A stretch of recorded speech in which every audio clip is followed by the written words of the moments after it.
Hey there friends, I'm Leo, now finally back on Sparkmuts.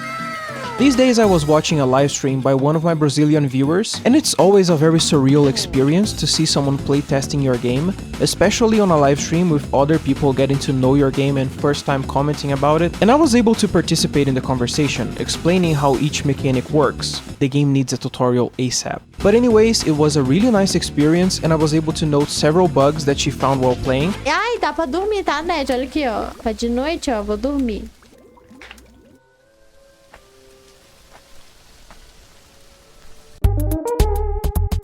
The biggest problem that I found really that should not stay in the game any longer was not even a bug, but a game mechanic that I had planned and executed. Something that was in the game ever since I initially started working on it.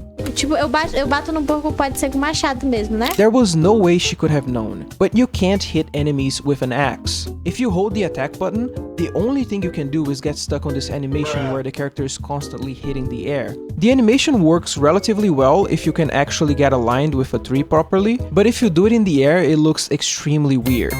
This was not the first time I saw someone trying to use an axe against an enemy. Hell, it was not even the 5th time I saw this. For example, I even added some weapons into the game that could very well be a strong axe. So this has nothing to do with the type of weapon itself. To solve this, I need to reformulate how a part of the game works. Basically, when I planned the items in my game, my idea was that these items would have categories that would be getting more specific. This is what we call inheritance, and it is a programming principle. Imagine you have an item named vehicle, and then inside of the vehicle category you have cars and bikes. It is like that, but for items.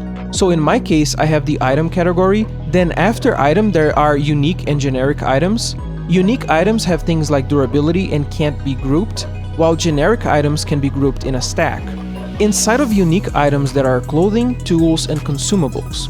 In the clothing, there are of course the clothing you can wear, right? And inside of the consumables there are things like your paraglider, which you can always right-click to consume but never expires. And then finally there's the tools category. Inside of this there are weapons and instruments.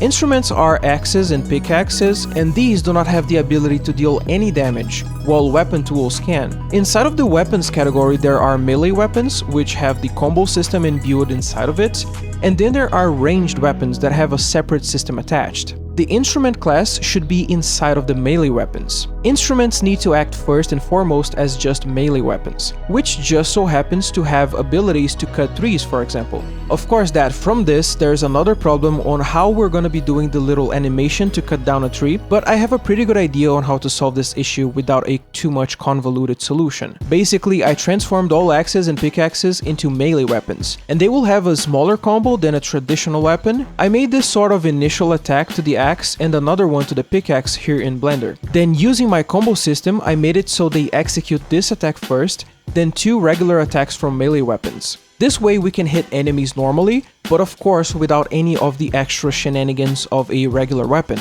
Axes and pickaxes also deal less damage, and now comes the most important part. Inside of the instrument, I also added a component that works as some sort of an expansion to my combo system for melee weapons, and this component is going to detect if you hit a tree or a mineral, and in case you did, it is going to take that animation you are currently playing in this combo, and it is going to play it in reverse from that point, to simulate you hitting and rewinding after the impact.